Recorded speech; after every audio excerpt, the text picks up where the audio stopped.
Show with Marcus Head.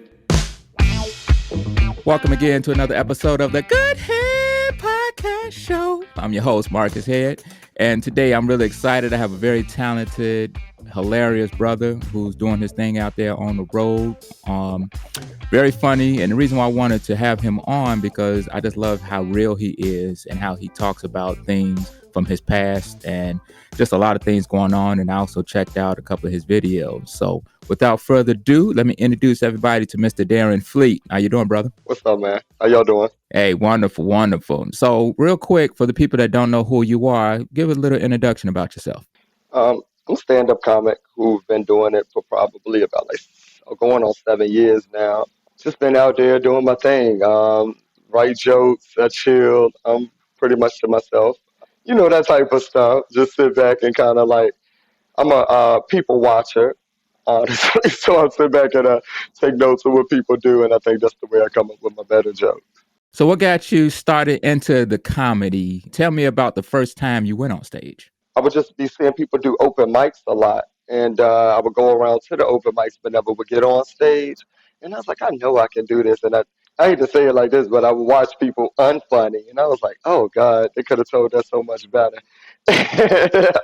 So I would kind of clean up their jokes for them a little bit. I'd be like, well, I would have said it like this, or you could take that out. And then I was like, but Darren, I know what I'm doing. And then I've been in some pretty uncompromising situations myself, which I feel like funny saved my life of some sort. Just kind of when I got locked up and stuff like that. So I noticed that that was the type of stuff that kept me going. I would laugh and had to have an imagination of some sort. My first time on stage was, like I said, at an open mic. And I watched a few people unfunny, and I was like, I got this. And they were just like, you got 5 minutes. And I felt like in my head, I had 20. But one thing I did notice about myself over a lot of people at that time was I knew the rhythm of funny. I didn't really have to, you know how you hear a lot of comics say they have to work on timing? I don't know what it is, but God just kind of naturally gave me timing. Because I was just like, I know how, I heard Cat Williams once say, he was like, I don't really write a lot of jokes. I feel like Steph Curry. I trust my shot. And that's the way I am with myself. I could just get on stage and I knew how to be funny. So I was like, I know this part. And then later on, as far as to doing open mics and just doing enough stage performances, you learn how to structure a joke so that you can have material that can not just be seen to one audience, but to an array of people. Who was the first comic to put the mic in your hand on open mic? I can't even really think about that. Because there's been so many open mics, and I don't remember who was the first comic, but I could tell you some comics that were kind of around at that time. I met a comedian named Tin Man. He was in Richmond, Virginia. He was really, really funny, so he could have been one of the first people. I met a guy in Charlotte, North Carolina named, I'm so bad with names, and I wish I was, Nick Lewis, and he was hysterical. Okay. And Darren Diaz-Saunders. I met a lot of people from Virginia to North Carolina. So I got you. Whoever. I was just trying to get on an open mic after that, yeah. We have a very similar history. You know, we grew up old school. We grew up with them beat downs with the mama go ahead beating us whatever was there, and if she had to go ahead, she had trip us down the stairs, kick it down the stairs. So tell me, how did your family tie into your stand-up? I grew up old school, but not so much with a beat down. So I'm born in the 90s.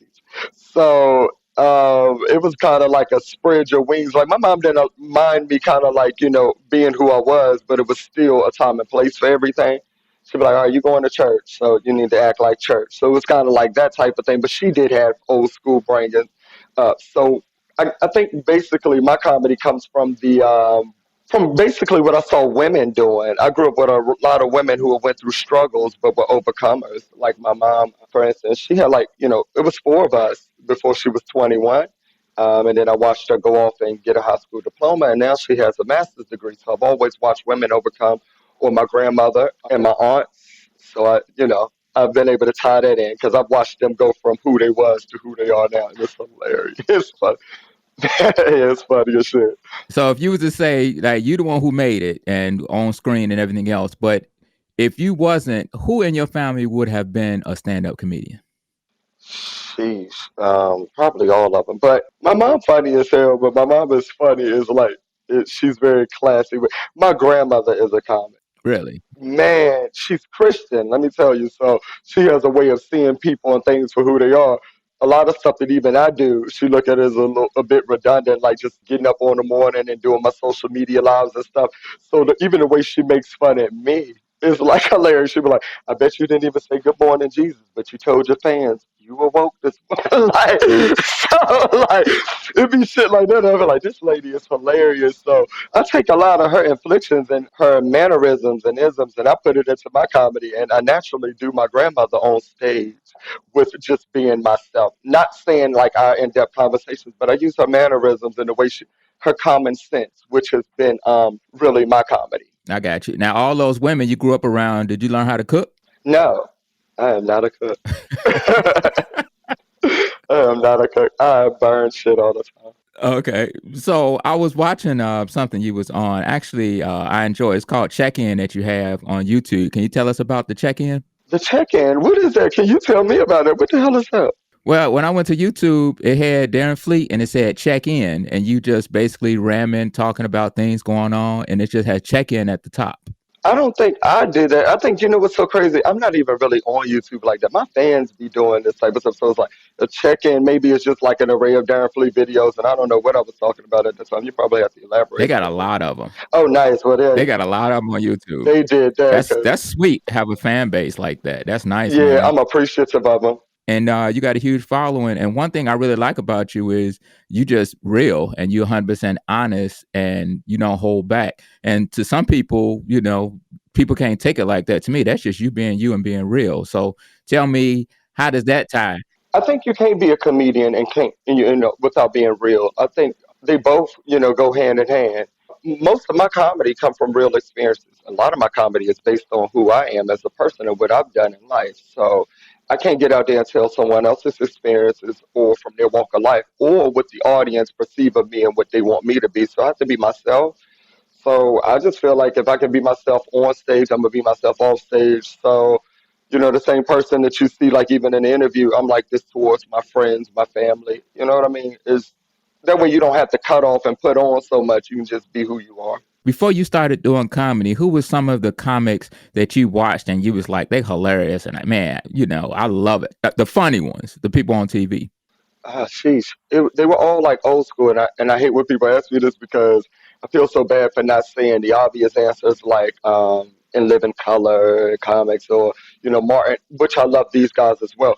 But the comics that I grew up watching was like I said, my grandmother watched a lot of old school stuff, and so did my mom. So I grew up watching like Nipsey Russell and Flip Wilson, and Carol Burnett and people like that. So I would watch the Carol Burnett show or I watch the Flip Wilson show and watch how detailed it was in comedy. It wasn't just one element. So I would watch them do sketch, then they go and do voiceover, and then they come out and do a stand up, and then they could do it all. So I felt like to be a good comic, you have to have those elements more so than, I want to be able to act, tell a joke, host a game show network, a radio station, do it all because I just don't feel like me personally, I can call myself a good comic if I can't do everything in comedy. Okay. So one thing that you're known for, and this really stands out, and this is your signature. Everybody, when they hear you say what behooved me. So tell me about that and how did that come about? Here's the thing. I know what behooves me, and this is so hilarious, but like in your best interest, or you would be advised to. So it'll behoove you to watch a Darren Fleet video if you want to see something funny. But I got off saying it wrong on a live one time, right? And I always used to just use the word just like all the time, like, oh, it'll behoove them to get it correct. And I would say it right, and they would catch it and laugh, and people would say. So when I said it wrong like that one time, fans was like, you used behoove wrong, and that's like the video was funny, the whole live was hilarious, but all the comments were saying you used behoove wrong. So I noticed that they were drawing more to something I said wrong. So I was like, if I said it wrong, then I must have done something right because this video got me like, damn, it's like 4,000 comments. You know what I'm saying? And so comments are engagements. So what people know about anything about social media, that's how the artist get to keep moving up in the next level, whether it's financially or your next videos be seen double the time of some sort. So that made my algorithm kind of like favor me in that time. Or I was favored towards the algorithm at that time because my numbers were spiking. So the behoove me using it out of context is what they wanted to hear. And I was like, damn, and it behooved the shit of me. And I didn't mean to say it like that. But like I said, they loved it so much that I was like, oh, hell, I'm going to put this in. This is going to be the catch. And next thing you know, it's like 3 years later, we still behooving people. All right, cool. Hey, I like that. I like that. So one thing I've noticed, you have videos, you post a lot of videos. So what brought that from you taking the stand up, going on stage to you start doing videos? Well, they were kind of like hand in hand because naturally I would record myself going on stage or I record myself sometime even at an open mic or whatever it may be because I like to I'm not a writer, so my form of writing has been recorded. So what I do is after I do a video or a live or sometimes even conversations with friends, I would go back and I would listen for the punchline or the setup so that when I have to bring it to stage, I can have that type of material so that the fans can say, "Oh, I heard this before, but never in this way." So, videography for me has just been something I've been doing since I was a child. I was the person with like the video camera, like the VCR joint. You could take the tape out and put it back in. I always recorded myself, whether it was singing Christmas carols or doing an acting, always. And then two, I look pretty good on camera, so I like it. I Okay. like it. So shit, I decided to keep it. All right. So you just got off a tour hmm and Darren Fleet and friends. Tell me a little bit about how that went and who was on the tour with you. Well, all my friends, and some of them who are not anymore, but all my good friends. My homeboy Kobe Jack from Philly, he's amazing. He just, when I lost one of my featured acts, he just stepped right on in. He was like, "Darren, I got it," and he finished up the last, 10, 11 cities with me. My homegirl Woo Woo came back out, who did the tour before this one, and then she went and done her own tour. She came back out so we could do Baltimore together, which that's where she's from as well. So was really really dope to do that. Just a couple people. Nate Jackson just did the hosting when I did Tacoma. That was amazing. I was so excited to meet Nate because I'd heard nothing but great things, and then they treated me well at that club, and it was black owned, so I was excited to have do that. And I worked with a lot of just, and I hate to forget names, but they were funny. I worked with a lot of hosts, just from in and out of cities like Burbank, California, or Raleigh, North Carolina. We did Greenville, South Carolina. We did a lot of places. I did the Improv in Denver, and I met a comic there too who actually does a lot of videography himself. And I'm so bad with names. Once again, he's a funny ass brother. Shit, I feel so bad. But I work with an array of people, and I feel like they're all friends of some sort, and we have one thing in common, and that was funny. I heard that a big time comic and celebrity actually came and showed you some love at one of your shows. Tell me about that. Well, a lot of comics come out and support, which is so dope. I had Lil JJ from Wild 'N Out who came when I was in Little Rock Art. Ski Carter came out when we did the brunch together in Baltimore, and that was really dope. And then we just had Tracy Morgan who came and saw me at the Stretch Factory in New Jersey. And then I returned the favor and came and saw him in Richmond, and we actually went out and ate. And it was just really, really dope. And he's been like a comedy hero to myself. He was like, "Cause Darren, you make me laugh." And he was like, "I even showed." Well, I don't want to tell all our business, but he even showed other comics that we all know some of my work, and they was just like, "Bro, it's funny." They watched my Waffle House chain, and they was just like, "Man, that character's amazing." And I was hoping the best for the last OG because I'm a big fan of Tracy, and he was just like, "Man, if we do another season, I want your character up there." And lo and behold, they didn't do another season, but like I said, we always keep in that context, so I know that when another door open, hopefully I'll be able to walk through that shit right. I got you. I never met Tracy, but I have a real good friend who kind of really helped me in my career when I first started out, and she's on tour with him, lady Pat Brown. Oh, Pat Brown is my girl. I ate out with her too. Pat, Mark the Ball, they are amazing. And Pat got a cool way of telling the joke, and her setup is just like, if you don't see it coming, it's like bam, So like she's dope. She could do any room, anytime, anywhere. I used to have her on a lot of my shows, and yeah, she's dope. She's a jam. We was in a comedy troupe called the Blacktop Circus in Atlanta. She was actually our coach. Nice. The people that was coming on. So, like I said, and she been on The View, and she doing with Tracy. But Pat is like one of them people that is like the next big thing. She is. She's truly a gem, and like I said, we got together. One thing I liked about Pat, while we own her, just to give her her flowers, but one thing I liked about her was as much as I felt like, they were teaching me a lot, she wasn't afraid to learn. She was like, 'Cause Darren, I like what you do with videography. And she took pointers. She's like, she told me one day, she was like, when I go in from city to city now, I record no sooner than I get there, give myself a little time before I'm there so to make sure they know we are here. So it's fun to see people that you learn from kind of learn a little bit from you as well. And it's like, because I didn't feel like I had nothing to teach legends like Tracy or Pat or somebody, but even they watch, some work that I've done videography wise. So I just like, I thank God about that. It's like full circle. Cool. Now, but besides just doing the stand up and everything, I know that acting is a passion of yours as well. So tell me about where you're at with the accent and with the acting and where you want to go. Um, I'm trying to get away from like the sketch because I do like things like Wild and Out. I love their show and how they've been able to trust, but I want to be seen like in a different comedy way. I think about stuff like The Office. I've been reading a lot of monologues with stuff like that, or I think about things like Curb Your Enthusiasm, things that you know what I mean. A comic, Mhm. almost like the comedy that I grew up watching. So I wanted to kind of like fit that because I know a lot of people. Like I said, when I watched the Carol Burnett show or when I watched, Flip Wilson and people like that, I noticed that they were not just sketch or they were not just, impersonators. There was something more detailed than that. And I want to bring out the art of comedy as well as the fun of it, if I can. So I'm trying to read some monologues and some pieces where I can, hold a stoic like face and still tell the joke. And like, that piss you off comedy. So yeah. So what role could you see yourself doing in a movie?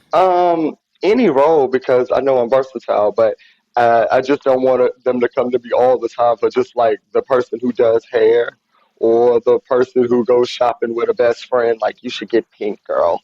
It's like it's more to me than that. But will I do that just to get on? Hell yeah, I do a Hallmark movie at Christmas.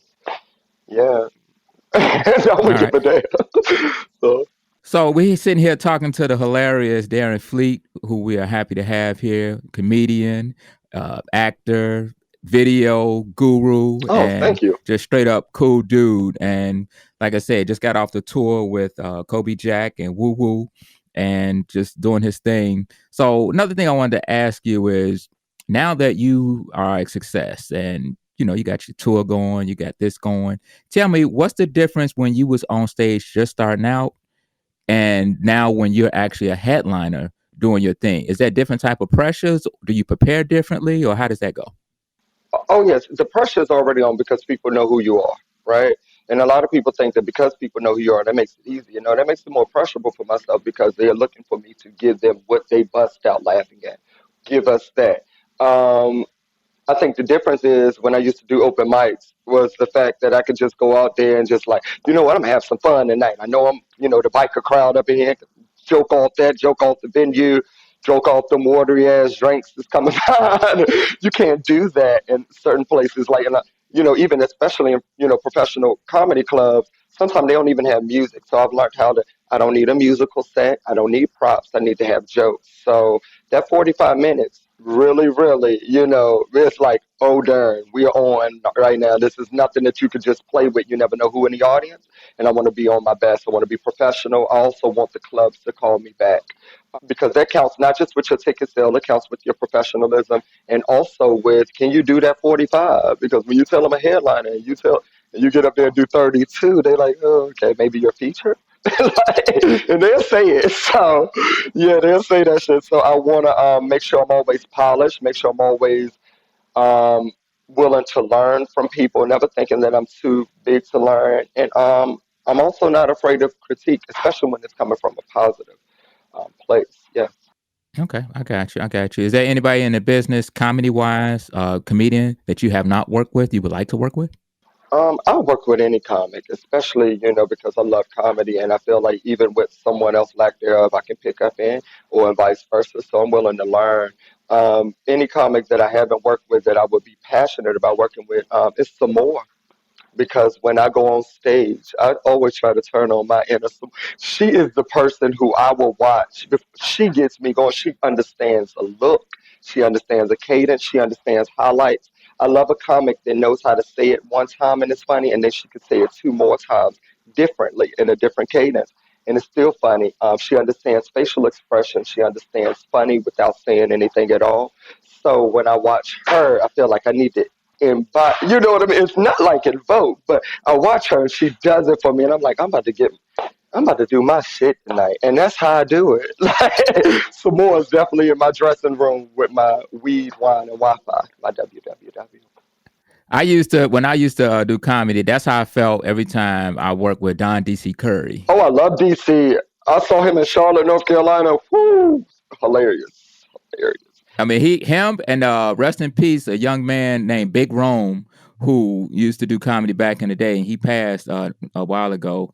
Was like the two comics that just made me cry laughing. Don was just like, he would just repeat the same thing over and over, but it's how he delivered and tailored, you know, like that old uncle at the barbecue with the feather in his hat. You know what I mean? So I really enjoyed Don. What is the one advice you would give to a young comedian or actor starting out? Sheesh, just one. Shit, because I got like 30. It come with a lot of shit. But one thing I will say for myself is, if you love what you do, then the money will surely come. So don't look at it for a money thing. When I first started comedy, I never thought I would make money. It was so crazy because everybody I grew up with, you know, just looked at comedy as like one of those jobs. It's a dream job. It's like, oh, you know, you say you want to be a model, okay, and so we looked at it as like a hobby, never as a career, and I think that's why I've been blessed, or why I've been able to travel, or be financially stable and just live off comedy, because I didn't think I would. One thing I really, really love about comics is, what do we do when we on the road? You know, because we don't have to perform until later on at night. So let's say we get in town, let's say we in Cincinnati or we in California or something, you know, we either watch cartoons, we go to wherever the mall is, or we'll go ahead and just walk down, whatever. So what is your routine when you hit the road and you got all day before you go on set? I try to stay unseen as possible. And it's so crazy, but I hate the words introvert or extrovert because I'm none of those things, but I'm very to myself. So I try to just be in my hotel, just chilling. I don't try to give nothing of myself until I have to hit the stage. So that, you know, I know that's so weird, but it just makes me a little better because anxiety as a mother, especially when you're traveling and stuff like that. I'm not a traveling person. I do not like to travel, but I do like to come out and perform and be in people's cities.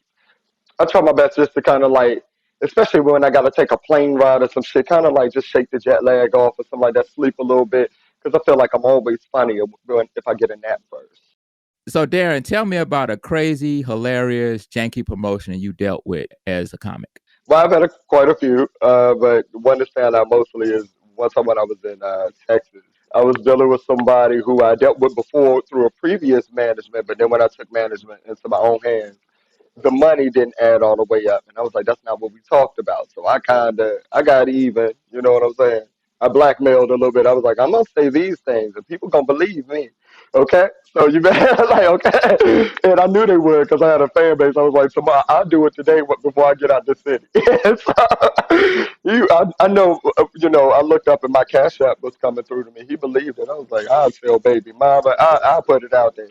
It's like, I don't care. So you got your coins? Yeah. Yeah, I did. Yes, I did. And some more things. He even, you know, he actually asked me not too long ago to come and do a show. So, yeah, fool me once. So before we get out of here, I like to do a segment on the show what we call Get to Know the Guest. So I'm going to ask you a few questions. You just give me some one-word answers. All right, you ready? Favorite cereal? Lucky Charms. Lucky Charms, okay. Michael Jackson or Prince? Prince. Why Prince? It's a look. It's a androgynous. It's bigger than just the music. It is who I am more Prince than I am Michael. If somebody had to sum up Dareen Fleet in one sentence, what would it be? Ambitious, driven, overcomer, God fearing. God, yeah. How long did it take before you started letting somebody trim your beard to make it look the way it was before you stopped? I know you're that person that probably was messing with your beard and everything. I'm one of them people who, if you do it one time that I don't like it, I'm one and done. But I never really have a mess up because I'm a person who sit there and watch. I tell my barber kind of sort of what to do. I'm like a little lower here, come up here, and I watch them as they're going. I'm like, because I can feel when you're doing something wrong to me. And that's your image, your look, Hmm. So, everybody know you from your hair and your beard and your behoove me and everything else like that. So what's one of the favorite cities that you performed in as far as like the club where they just showed you love and you just, man, you just won't ever forget it? Well, North Carolina shows me lots of love, and Charlotte. Oh my God, and Raleigh too. Baltimore is where my dad's people are from. So what happened with that is the DMV is all right in there. So the DMV always shows me love. Of course, home is going to do that, and that's anywhere in DC, Maryland, or Virginia. I can go to the DC Improv. They show love. I've yet, and I don't want to sound like a shallow person, but I have yet to go somewhere where the cities my fans are always loving, bro. Like from the time I get, even if they thought, my brother, I have a brother who looks a lot like me. So it'd be from the time we walk in the building, they will go off when they see my brother. Like, like so, and then as we so like it's way bigger than comedy. I don't think my fans only like me for comedy. You get what I'm saying? So I think it's something way Right. different than that. So every city has been Chicago. Oh my gosh, Chicago showed me so much love when I do riddles. Like we sell out like 5, 6 shows. That's the hometown, baby. Shout out to Damon Williams for And Damon, they show me a lot of love there. But Chicago in general, like the Midwest, Detroit, but it's just like I did Batavia, Illinois, and my Chicago fans came to Batavia, and of course they talk shit. They was like, "Darn, it's like 15 comedy clubs in Chicago. You could have bought your ass there." But they love my work, and two, I think they love me because I am authentically myself. What they thought I was going to be on stage is exactly who I do not get up there and pretend. And I think the people like Chicago, Baltimore, Detroit, Philly, those harder cities, when you get up there pretending, they can see through it. So, like, child by. So I love them. Yeah. what advice would you give your younger self when you was 18, 19 years old for what you know and have been through? Get in as much trouble as you want to now in your 20s, because 30s, like, I had to buckle down. I wish I would have gotten way more. Like, I got a record, right? I know this is so crazy to even tell you, but it's like 3 felonies. I got in a lot of trouble. But I know you probably never hear people say this. I wish I would have gotten more. There's so much stuff I wanted to do even more, like, and I could have got away with, or maybe not. I wish I would have done it because in my 30s, like, I'm living, like, because like all the stuff I ever heard of was like, you're going to pay for it later on in life. I'm all right. So, like, I was like, shit, I wish I would have gotten a lot more trouble, bro. Really. Do you have a Waffle House story you can share with us? Everybody got a Waffle House Oh my story. God, Waffle House. I do a whole chain of them. Waffle House was always my after, the club stop before the club. So me and my homegirls, especially, I went to school in North Carolina. So when I was in Raleigh, and my best friend to this day, he's now my assistant. We would all hang out. Waffle House would be our spot. I'd have seen bar fights. I'd have seen. I got too many. So the most memorable one, just to get on there, because I'm about to get into another round. But the most memorable is me and my homegirl was coming in. We needed to use the bathroom, and it was like the bathroom is closed. The bathroom is closed. So I was like, I gotta pee. Like, shit. It was after the club, so she let me go in the women's bathroom. I walk in the women's bathroom, and I BS y'all not. It was two workers getting down. I swear to God, like I'm talking about didn't care. All right, baby, we'll be back out in a minute. I just shut the door and let them finish because I peed outside. It wasn't a cook, was it? I don't know what it was. I just didn't get nothing to eat. I was like, they got everything going on up in here. Like, so, like, I took a piss outside. I cooked my McGriddle at home. Check the bathroom when you go to eat at Waffle Please, House. please do. Please do. All right. Excellent. Excellent. Hey, man, I appreciate you, brother. I really appreciate you, man.